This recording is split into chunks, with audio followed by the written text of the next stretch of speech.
welcome to this new Let's Play of La-Mulana. This is a Metroidvania style game set in an Indiana Jones setting with a heavy emphasis on puzzle solving and adventure. So let's begin. Finally, I reached La-Mulana. The adventure starts here. And that's all the story we're going to need. So let's get these 10 coins and let's head straight into the ruins. Well, as you can see, it's currently gated off, so we'll need to actually go and ask permission from the village elder to enter. Like any good adventurer should do. So our name is Professor Lemisa and we're looking for La-Mulana. He mentions our father went in to do his research, but he hasn't been back for some days. There are rumours of treasures inside, and maybe even the origin of life itself. And after generations they've protected, but even they don't know for sure. He won't stop us from entering, but he does mention that nobody ever comes back, dead or alive. But what he can tell us about is our snazzy laptop. It's made just for archaeological exploration. It's amazing, it's so thin, so light, and of course it's made in Japan, like all the good games. He does insult us a bit though by saying that unlike our father, we'll need additional help. So he offers to give us this email software. So throughout the game he's going to give us tips while we have that software equipped. So now we get going. So first things first, we need to spend all our money we just got buying this hand scanner. And now let's check our inventory. So you can see we have our whip, the one and only weapon that Professor brought with him. And here we have usable items, including our hand scanner, so we can scan objects with that. Our sub-weapons are going to be like ranged weapons and shields. And in this item list we have our laptop, and any passive item we're going to get throughout the game will go there. These seals will unlock things, but we'll get into that later. Here's our software screen. We currently have the email software, which came equipped already. Here's our emails. I'll leave these on for a few seconds so that you can pause it if you want to read them. That one just informs us how to use the software. And this one, he mentions how to use the hand scanner. He says he gave someone a map, but that person probably died, so we should examine skeletons to find some. And that's just our option screen. So here we can use the hand scanner to identify this Holy Grail tablet, and if we press down, we can save the game. So we should enter the ruins at the moment, but first off I'm going to examine the overworld and find out what is going to stop us from making any progress. Because since it is a Metroidvania style game, naturally we need to get items and treasures to be able to make more progress in the game. I got a map and I was looking at it and I sort of walked and then I fell and I sort of died. Maybe it's not that funny. So this is the pause screen where we can also have a look at the map, but as you can see we don't have the map reading software, so we can't actually examine that at the moment. So here we have an email telling us about how to use weights. So if we press down on this dais, it will open that treasure chest. And that's the basic way that weights work in this game. So the shell horn is our first treasure of the game. So that will play some sound effects when we solve puzzles or traps in the ruins. So there are two sounds it can make. One of them is a light pitch sound that will basically tell us that we've solved a puzzle. And it will also make a deeper pitch sound if we trigger a trap. Well, I completely failed to kill those, but at least I got one weight from it. So here he tells us that if we get carried away by a waterfall, we're probably not coming back. Yep, so that waterfall is blocking our access on the right side of the map. What a complete mistake that was to make. Out of all the mistakes I could have made while recording this, getting my left and right mixed up was probably the worst.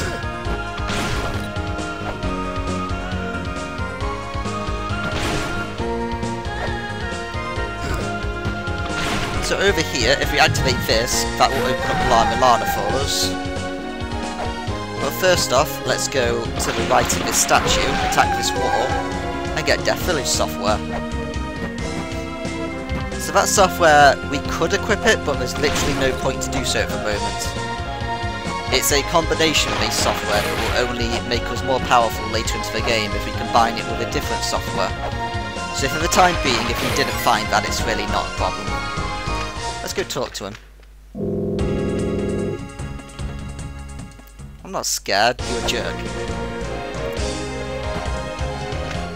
So in this tent is the PC shop. We can buy some weights here, which are vital to explore the ruins.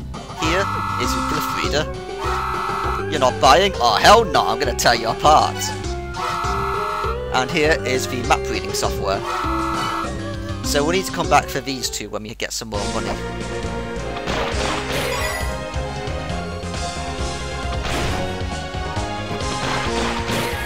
I'll go in the other tent that I just missed down there later, but basically she just tells you about this hot spring here. So you may notice we're down to 24 health. If we stand in this, we'll recover all the way to 32.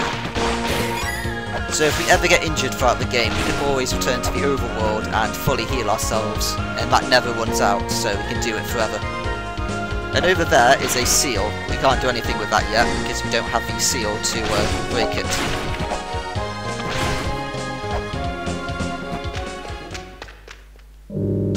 Legend has it that Argos, a monster with a blue body that's covered in eyes, is weak against the serpent staff. Danger, no entry beyond this point. So here is our second roadblock, Argos. As you can see, if we hit it, it doesn't do any damage. I expected to hit it on the first time, so I accidentally took some damage to get the second hit then. So we're slightly injured, but it's really not a problem, we'll just continue. So there are several ways to fully heal in this game. One of them is to enter the hot spring, the other is to fill up the blue bar. So if you see the top left of the top left screen, oh no, we will buy the map reading software for now. In the top left of the screen, there's the health bar at the top, which is down to 15, and there's a blue bar beneath it. So this person talks about the hot springs. If you fully fill the blue bar, it will give you an immediate full heal. So here we can buy a buckler, we can buy a waterproof gaze to activate our menu while we're underwater, and here's a bullet, or a pistol rather. So there are a few things that we know we need to buy, but with that said, it's time for us to actually enter La-Mulana. So it's worth mentioning how this playthrough is going to work. This current Let's Play is meant to be in a linear fashion as possible throughout the game, so we're going to be avoiding all the sequence breaking that will make the game easier or quicker. And I'm going to treat it as if I need to solve everything for the first time. So this is a split gate, similar to the Candyban Tower of the Belai Islands, but decorated differently.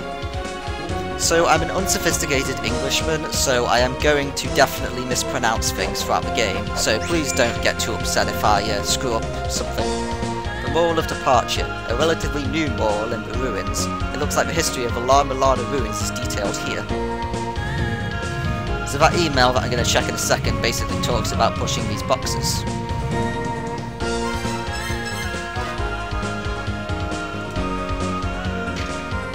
Those entering these ruins beware, they lurk within the land of ordeals. Death awaits the powerless. They will speak only to those who have learned the 7 histories and overcome the challenges herein. So without any further ado, it's time for us to finally enter La-Mulana.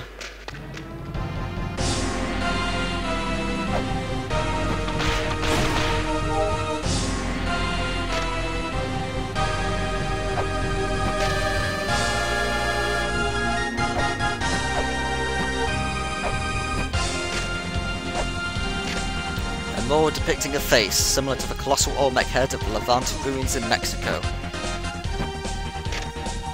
These ruins are littered with traps, I lack the energy to escape. So I will mention that I was quiet just because I wanted to hear the introduction music to entering La-Mulana for the first time. You only get that the first time, and every time after it just goes straight into the main theme of this area. So here we get the Sacred Orb from solving that easy puzzle. It mentions that this gives us extra strength, just don't eat it. So you may notice now our maximum health has gone up to 64.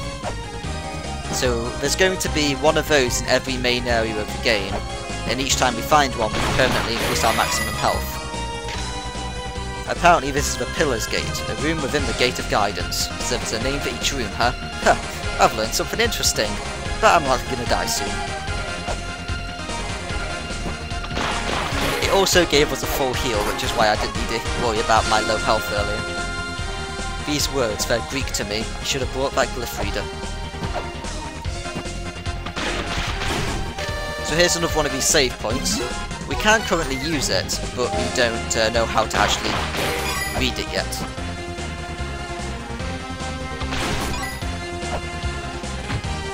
Oh, I thought I could make that jump, never mind.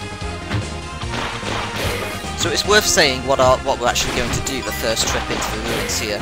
So we're going to go back to the overworld in a while, but first off there's one treasure we need to grab, and we need to get as much money as possible. Room names are written within the puzzles on the stone tablets, but how should I know the name to each room of the ruins? I wish I had a map or something. So despite having the map reading software, did I equip it? No, I haven't equipped it yet. So you can see the Death Valley software costs a lot and there's no point to have it yet. So even though we have the map reading software, there's no map for this area because we need to grab a new map for each area. This is the Eye of Divine Retribution. It shoots lightning when holy objects within the ruins are damaged. So that's basically there to stop you from brute forcing puzzles, so you're not allowed to just whip everything in the game. I guess those who have the courage can obtain weapons, but if I jump into the spikes, I'll die. Well, I am both courageous, I want a weapon, and I'm stupid. So we're going to jump into the spikes, and it's actually a puzzle. So as I was saying, the first trip into the ruins, we're going to grab as much money as possible. The reason for that is to get all the software when we go back into the overworld. So now he's going to tell us about how to use secondary weapons. The problem with them is that it costs ammo to use them. So we currently only have 30 shurikens. We can buy more, but obviously it costs money. The whip is unlimited, we're allowed to use that as much as we like. So that will open up these treasure chests, but as you can see there's no way to go in there, so we'll have to find an alternate strategy to enter. So if we stay too long and hit this statue a few times, it will start to fire at us. There's a different type of statue in each area of the game. So it's worth noting, if you look at the top right corner of the screen, next to where the UI is for the scanner and the whip, there's something at the top of that ladder, and there's the icon next to the ladder as well. That indicates that it's a different area of the ruins. So we can go up there now, but there's no real reason to since we're not sequence breaking the game at all, and I'm going to try and do everything in order. We could solve a couple of puzzles up there now, but we'll return later.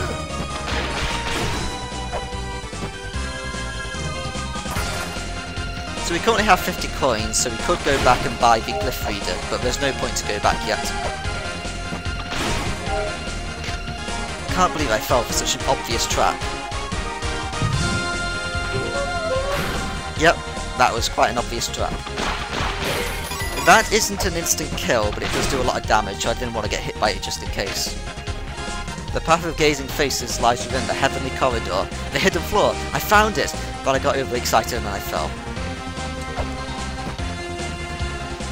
So as that skeleton mentioned previously, you can use a lot of those names of rooms in the hints in tablets to be able to find out where certain hidden items are. So that's another easy puzzle in that room, so I'm not really going to mention it. So it's worth saying that if you look above us before I solve this puzzle, you'll see a picture of what looks like an ankh. The ankhs are very important in this game, and by solving the puzzles related to them, we'll be able to unlock the bosses of the game.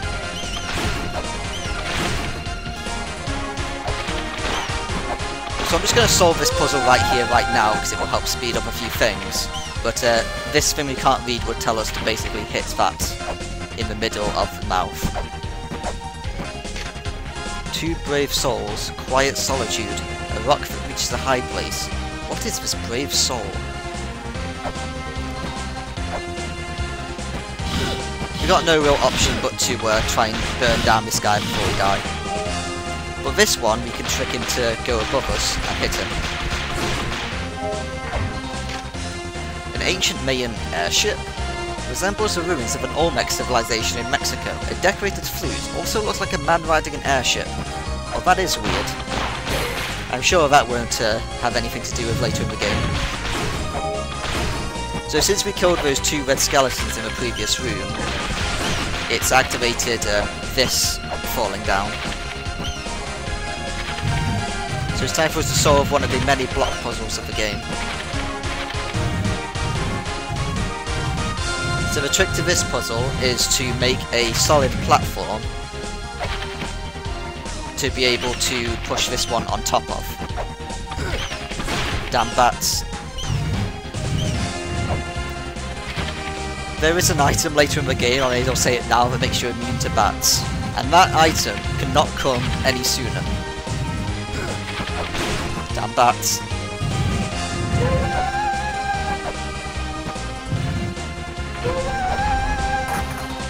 So that has activated that. But if we currently go down there now, there's still one thing we haven't done yet.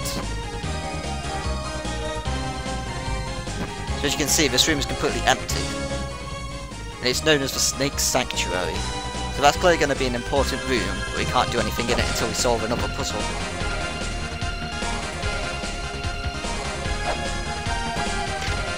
I found an escape route. These ruins seem to be connected in a very mysterious fashion.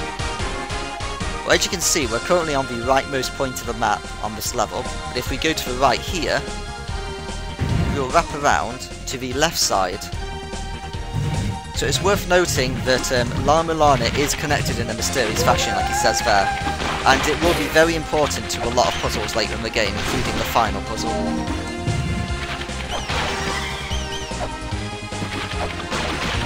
So here, we're going to now pick up the Holy Grail.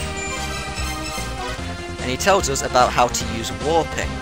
So now that we have this Holy Grail, if we use the item button while paused, we can now warp back to the surface at any point in time. We can also warp back down here, but to do that we need the translating software. So first off, we're going to get a bit more money, and then we're going to warp back up, buy the translating software, and come back down.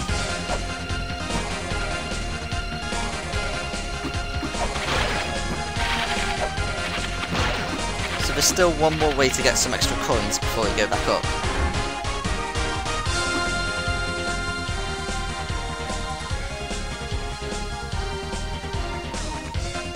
If we jump up here... What just happened? Okay, the game lagged out somehow, that was interesting. I think you can only do that while it's recording.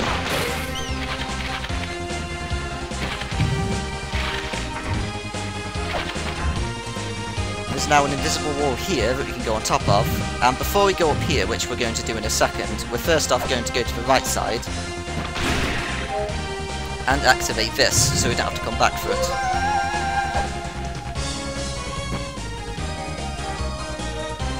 So now if we go up here, remember that the ruins are connected mysteriously, we can now get all this money. With 140 coins, we should now return to the surface and buy everything that we need.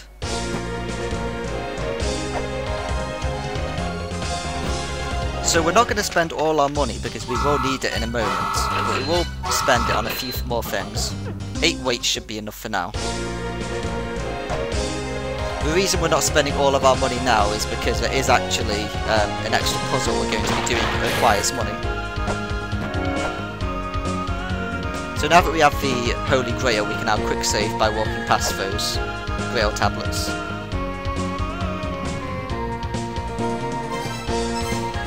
Let's equip the reader software, and now we'll be able to examine all of these tablets that we couldn't read earlier. This is where the mother lays to rest. In the path of trials, only heroes who do not fear death are permitted to proceed. Good to know I still can't speak properly. I do remember I used to have a speech impediment thing that would make me say W instead of R, and I did say West then, so... Hopefully it's cute and not annoying, because at least then I'll be able to use it in a way that doesn't make me seem like an idiot. Behold the Gate of Guidance. Death awaits those who disturb this land. So now that we've identified that, we can jump between the Gate of Guidance and the surface whenever we feel like it.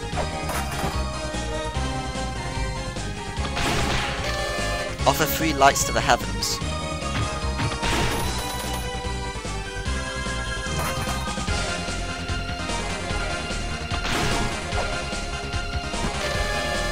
Those who challenge the Guardian know thy strength. Death awaits the powerless. The future awaits those who train themselves and take on the challenge.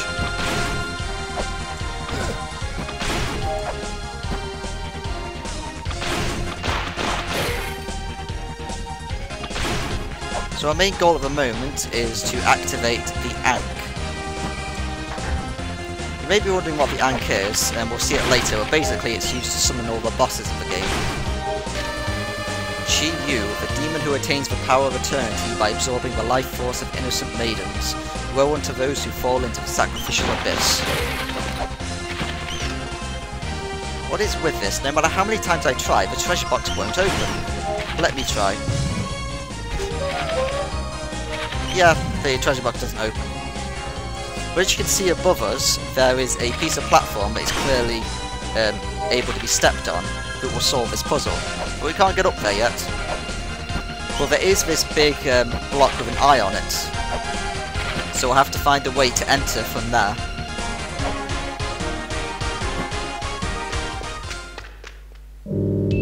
Eight spirits dwell within this land. The spirits are guardians, protectors of these grounds. The spirits slumber within Ankhs that will shatter under the bright red light.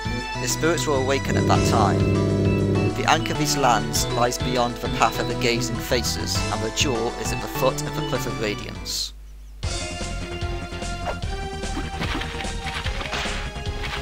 So he basically just describes better than I did about summoning all the bosses of the game. So we need to get the Ankh, we need to go to the Ankhs with the red jewels to unlock the bosses. The guild runs hidden something, put aside favour and money and barter. Is roughly what that said.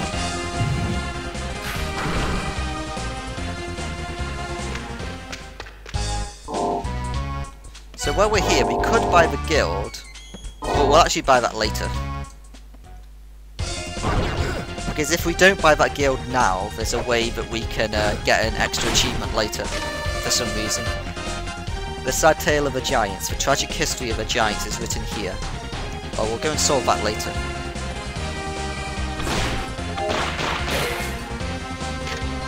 The first age of the sun was destroyed by flood. The second age of the sun was destroyed by the god of wind. The third age of the sun was destroyed by the god of fire. The fourth age of the sun was destroyed by blood and fire falling from the sky. The same thing was written in Mayan prophecy. Could there be a connection? So the hint here is to just look at the elements at the end. We got flood, which is water, wind, fire, and blood.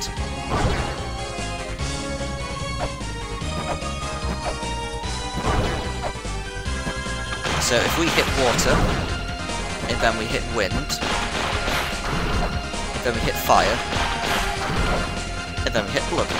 If we do it in the wrong order, then we'll get zapped by the eye at the top. I figured out where the Cliff of Radiance is. Well, there's some sort of door here blocking my way. Pulling doesn't open it, actually. There isn't even a doorknob to pull. Wonder if I was supposed to push it. I guess I'll never know. So that hints to the one-way doors in the game. There are going to be quite a few of those. For the most part, we don't really have any puzzles so much connected to them as much as just making it more annoying. So we heard something clunk off screen by pressing down that. So now it's time for us to go and solve the final puzzle in this area. This area is very straightforward, and even on your first time through, it really shouldn't take that long.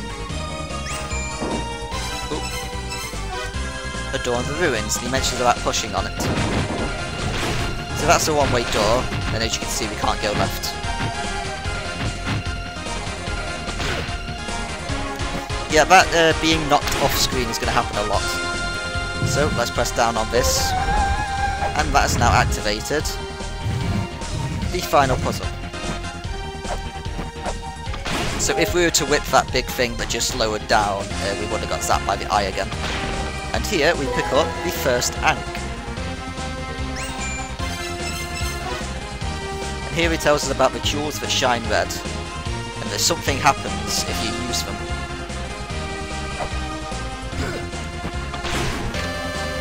A watchtower soars above the Temple of the Sun. Traps to capture thieves have been newly set, and the newly constructed wall, too, the key has been hidden.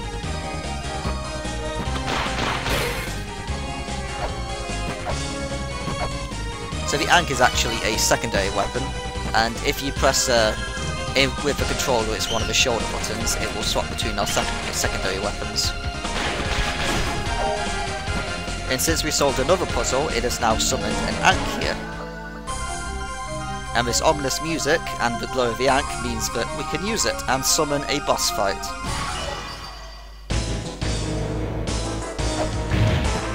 And this is Amphisbaena.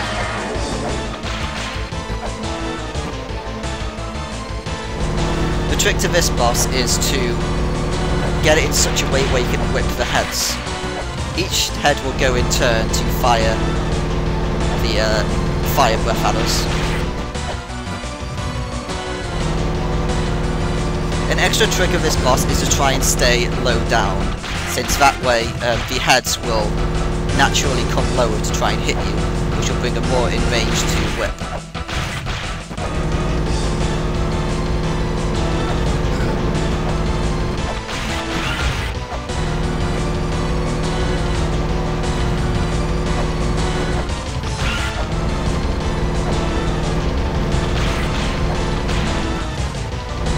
So you may have noticed the fire breath is happening quicker as it gets more damaged. Every boss in the game has like a second phase type moment in it.